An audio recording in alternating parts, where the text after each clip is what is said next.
Sereka mbashimire cyane abantu bakunda gukurikira ibiganiro byacu kuri Kiriyo Shine. Ni televiziyo nziza cyane icaho ibiganiro bitandukanye ariko cyane cyane ibijyanye n'umuryango. Urumwe mu bamama cyangwa se mu bakobwa dukunda kubona kuri riya televiziyo yanyu mukora ibiganiro by'umuryango.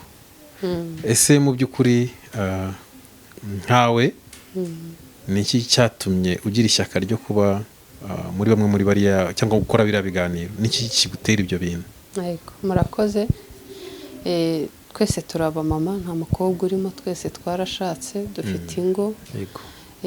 Imbere na mbere mu kazi ka buri munsi turakorana.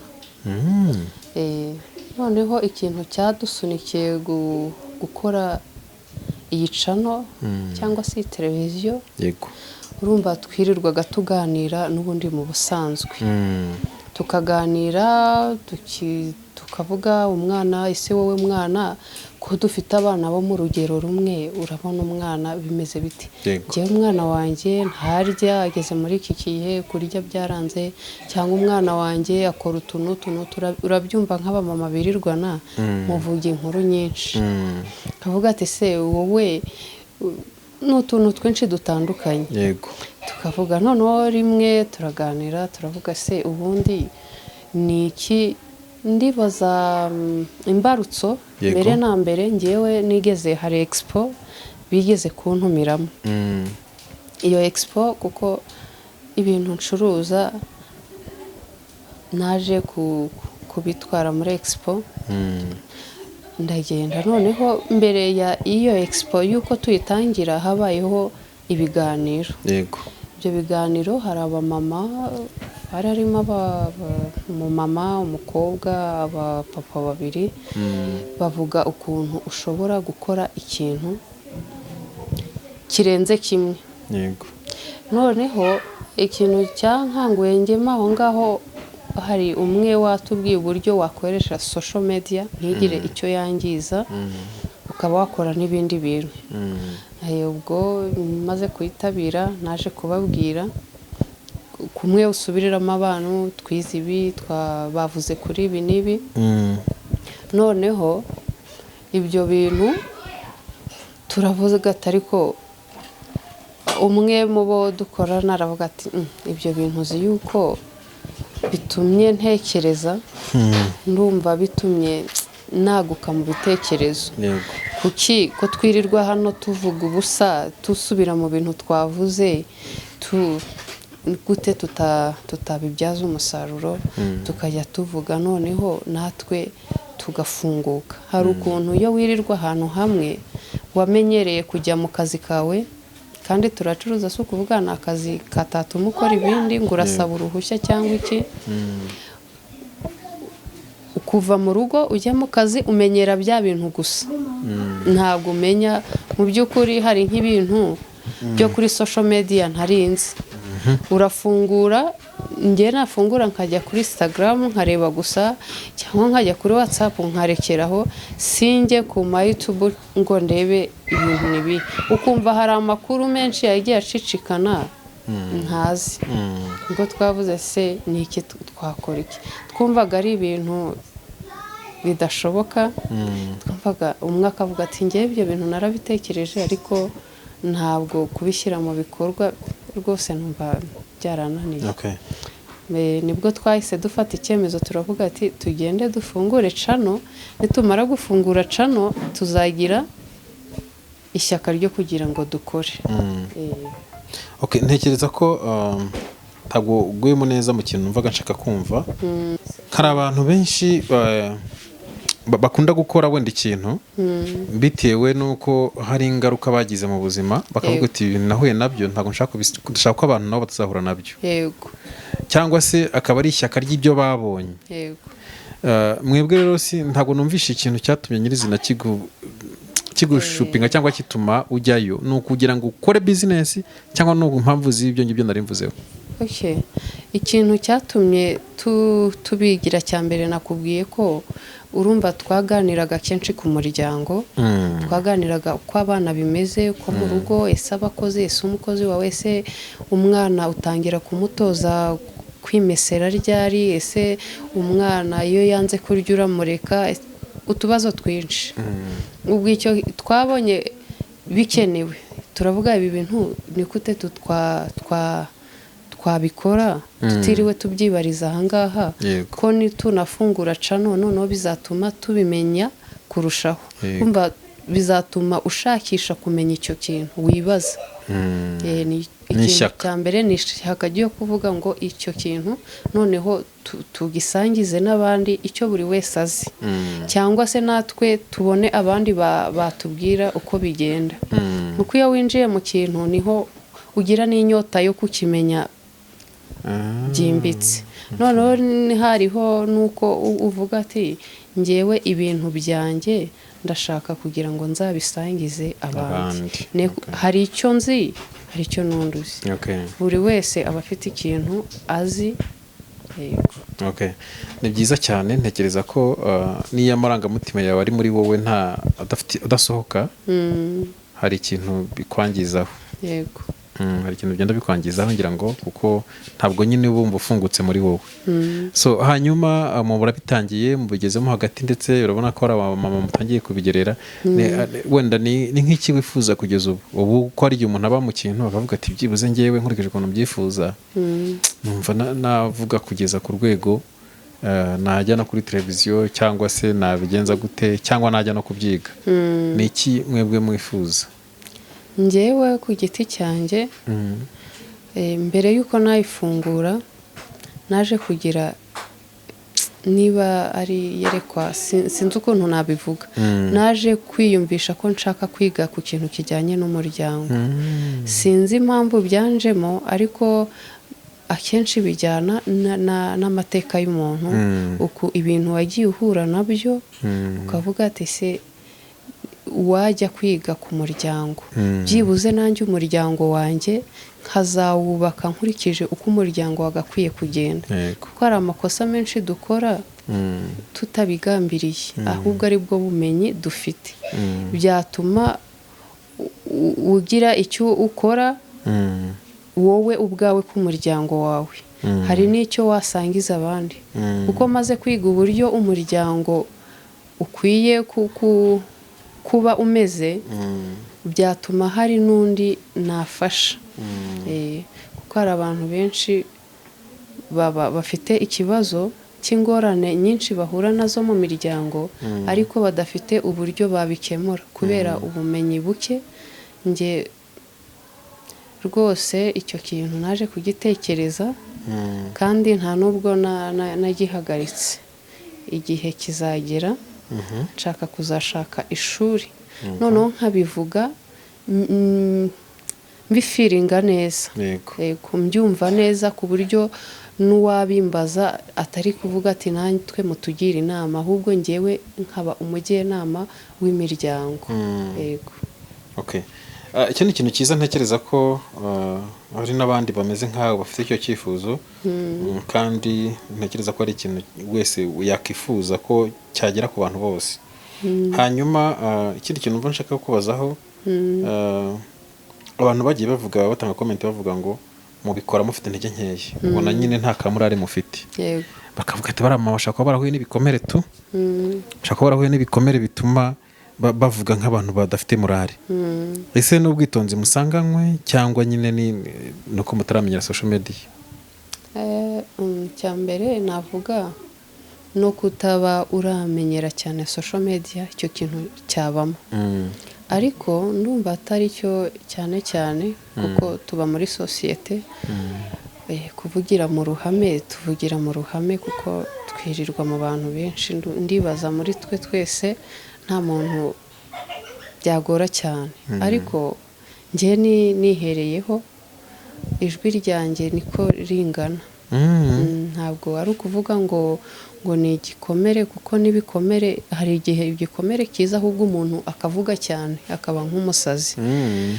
Ntabwo ibikomere ntibijya bibura mu buzima bwa muntu, twahuye nabyo. Buri wese afite igikomere cye, nubwo wenda tuba tutarabohoka ngo umuntu avuga ati ngiye mfite igikomere kijyanye n'iki n'iki, ariko gake gake tuzagenda tubasangiza ariko njye ni ku ijwi ryanjye ringana kuvuga cyane ntabwo ari ibintu abenshi barambwira ngo mvuga nk'umuntu udafite umwuka uhagije ariko niko nisanze ngira ijwi sintangira umwuka muke iyo mvuga kuko niyo ndi mu bantu benshi cyane iyo bari kuvuga nkavuga ngiye mburiramo nta nubwo wanyumva iyo ndi mu bantu benshi byagaragarira n'ubikana no mu kiganiro hanyuma rero amakuru ahari ni uko ufite n'indi cano ukoreraho ufite indi cano rwose bigaragara ko ibintu bishobora kuba bikubiramo ari byinshi kubira nyine biri kugenda muri wowe ari byinshi watubwira muri make cano ufite kuri iki gihe ubu ngubu nayo ubarizwaho niyihe yitwa gute ese ni ibiki bikorerwaho mfite cano yitwa Tebuka TV Tebuka ni izina ryanjye ry'ababyeyi ni iryo mu bwana guhera mu bwana n'iryo zina ryanjye abantu benshi batanzi ku ishuri cyangwa ahandi banzi mu rugo izina ryanjye Tebuka TV rero iyo TV nyine ni televiziyo nyine bisanzwe cano yanjye ni iyo guteka guteka ni ibintu nize narabyize wize ibijyanye na hoteleri yego narabyize kuri universite noneho nyuma naje no kubikora nakoze muri hoteli imwe isa nk'ikomeyemo ariko nyuma yaho ntabwo nakomeje akazi nagahagaritse ku bushake bwanjye numvise nshaka ibintu byo kwikorera kuko niwe muhamagaro wanjye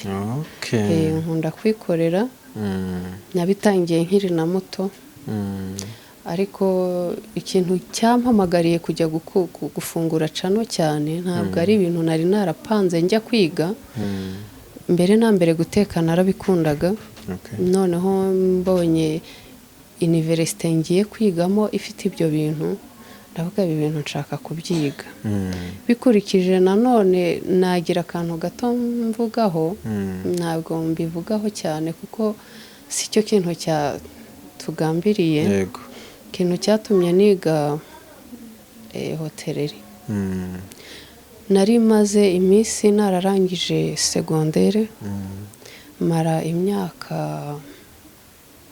igera muri itanu yari ishize ntaratangira kwiga nyuma yaho mbona nsa nkaho nagize retare mu gutangira kwiga universite kubera imbogamizi nyinshi zabayeho ndavuga ni iki ko mu mutwe nsa nk'uwamaze gufunga kubera ibindi uba waragiye mu bintu byinshi wagiye uhura nabyo mbona kwicara ni iki nakwiga cyakwihuta cyangwa se nakwiga nkazabona akazi byihuse kuko segondere nari narize comptabilité mva ntabwo nshaka kubisubiramo ndavuga uwajya kwiga hoteleri ni ibintu ushobora no kwikorera ukabyiga ukabyikorera cyangwa se ukaba wanabona akazi byihuse nibwo natangiye kuyiga kandi Imana yabimpereyemo umugisha ndibaza ngiye narabonye akazi njya muri stage bwa mbere nahise aho ngiye gukora stage bamfata ntangira akazi ubwo akazi naragakoze nyuma yaho biba ngombwa ko ngahagarika ku bushake ntabwo banyirukanye cyangwa se ngo hari ikindi cyabayeho numvise nshaka kwikorera noneho nyuma urumva nagiye gukora ibindi bitajyane na domaine yanjye ariko nguma mbikunda ku bantu rero bansuraga abantu banzi uburyo nkunda guteka bakambwira ati ariko ibintu byawe kuki ubizi wazabikoze abantu birirwa babimbwira ariko nanjye nkumva bindi navuga mu mwanya ntarabona resitora nifuza gukora nakora iki noneho n'ikindi kibaho ugasanga abantu birirwa baguhamagara ndashaka guteka iki kintu ndashaka ngo umfashe ukajya kuri telefone mugatangirana kati igitungura mpaka soje abantu bakambwira ati ni gute utakora cano ahubwo aho kugira ngo umuntu aguhamagare wakajya kuri YouTube yawe akabireba numva koko ibyo bintu nibyo ubwo nabitekereje ndabitangira yego ndumva ari byiza cyane ahubwo wivuzemo guteka njya mpita nanasonza ubona kera nashonje ubanza hari nasonje umugani wa mukecuru. So ni ibintu byiza kandi bikenewe n'inkunga ku banyarwandakazi cyangwa se abategarugori. Ni byiza cyane. Hanyuma ni ukubwira atangiye cano, utangiye kuyikora. Ese ko tubona haciye iminsi myinshi noneho utaporodinga, byagenze gute? Aho ntiwabivuyemo? Oya, ntabwo nabivuyemo. Icano narayitangiye, ariko hari uburyo utangira ikintu kugira ngo abantu babone ko cya kintu cyatangiye, ariko hagati aho mu gihe nari mperuka gushyiraho video nagize ibintu byinshi byari birimo ibiriyo, birimo ubukwe, biriya bintu biba bisaba ngo ube wabiteguye neza, ubikore utuje, kuko ni ibintu utakora ugenda. Hari ibiganiro wakora naho ugeze hose ugakora. Guteka bisaba ngo ubikorere mu rugo wabiteguye, ufite isuku, ufite mbese nawe urabibona, ntabwo ari ibintu wapfa gukora uko ubonye. Rero ku bakunzi banjye nababwira yuko ngiye kubigarura muri iyi minsi mikuru yose, ariko cyane cyane ushyiremo inyama. Nonese ntubizi ko arizo ziribwa cyane. Muri iyi minsi mikuru ndashaka ngo abakunzi banjye, hari abamaze iminsi bamagara, bari hanze, bari atari ko kudaheruka gushyiraho akantu. Nshaka kubikora ku buryo umuntu azikorera ibintu iwe mu rugo. Niba yaramenyereye ngo bonane ngo bisaba ngo kujya kwirira ngo ahantu ngo arye icyo kintu, ndashaka kubereka uburyo ki mu bintu waba ushoboye guhaha wabitegura, kandi mu rugo we n'umuryango mukarya neza, mukaba mwanatumira umuntu akaza akavuga ati kumbi ibi bintu nari nzi ngo biribwa muri resitora gusa, n'umuntu yabikora iwe mu rugo bitagombeye ngo anashake umuntu yishyura.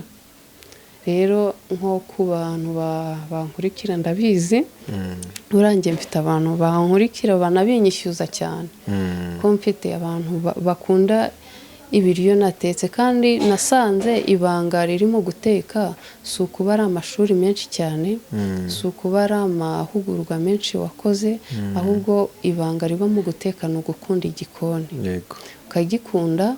Niba hari umuntu ukurikira, hari abantu benshi bigisha guteka, hari abashefu benshi, hari cano nyinshi, ukagenda ugatangirana nawe.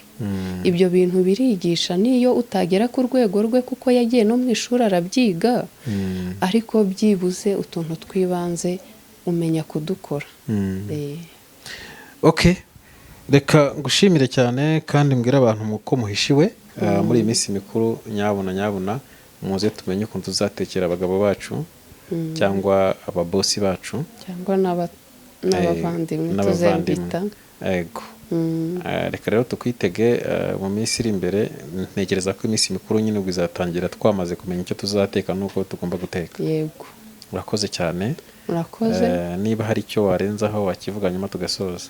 Icyo narenzaho ni ukubabwira ngo mujye kuri cano yanjye yitwa Tebuka TV. Tebuka ni ikinyarwanda gisanzwe, Tebuka TV. Muzayishyiremo muzabona ibintu nagiye nshyiraho. Yego, amavideo yanjye ngiye gushyiraho n'andi nari nakoze make, ariko ngiye gushyiraho menshi ku buryo icyo ushaka cyose guteka uzagenda ukibona. Bitavuze yuko wanakwandika muri komenti ukambwira ati ngiye nshaka ko uzatwereka ikintu iki n'iki. Icyo nzi cyose ndabizi yuko nzabafasha. Urakoze cyane. Murakoze.